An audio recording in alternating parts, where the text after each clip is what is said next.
சாம்பல் பூசிய 10 நபர்கள். 1 யோபு. அனைத்தையும் இழந்த பின்பு கடவுள் முன்னிலையில் நம்பிக்கையோடு தன்னையே தாழ்த்திக் கொண்டு சாம்பலில் உட்கார்ந்தார். 2 தாமர். தன் தலை மீது சாம்பல் தூவி அழுது கொண்டே சென்றால் அதன் வழியாக புது வாழ்வு பெற்றார். 3 மோர்சதாய். சாம்பலை பூசி அழுது ஜெபித்தார். மோர்தசாயின் அழுகைக்கு கடவுள் எஸ்தர் வழியாக செவி கொடுத்தார். 4 தானியேல். தன் மக்களுக்காக தாழ்ச்சியோடு சாம்பலில் அமர்ந்து மன்றாடியது கடவுளின் மனதை மாற்றியது. 5 யோனா. செய்தியை கேட்டு நினிவே நகர அரசனும் மக்களும் சாக்கு உடை உடுத்தி சாம்பல் மீது உட்கார்ந்தார்கள். 6 தாவீது. சாம்பல் பூசிக்கொண்டு தன் பாவங்களுக்காக மனம் வருந்தினார். கடவுள் அவரை மன்னித்தார். 7 எசேக்கியா. சாம்பலை பூசிக்கொண்டு ஆண்டவரிடம் மன்றாடினார். அவருடைய தாழ்ச்சிக்கு கடவுள் இரக்கத்தை கொடுத்தது.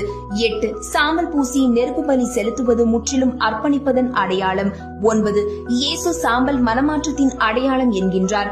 10 கடவுள் எசாயாவின் வாயிலாக தன் மக்களுக்கு சாம்பலுக்கு பதிலாக அழகு மாலையையும் புலம்பலுக்கு பதிலாக மகிழ்ச்சி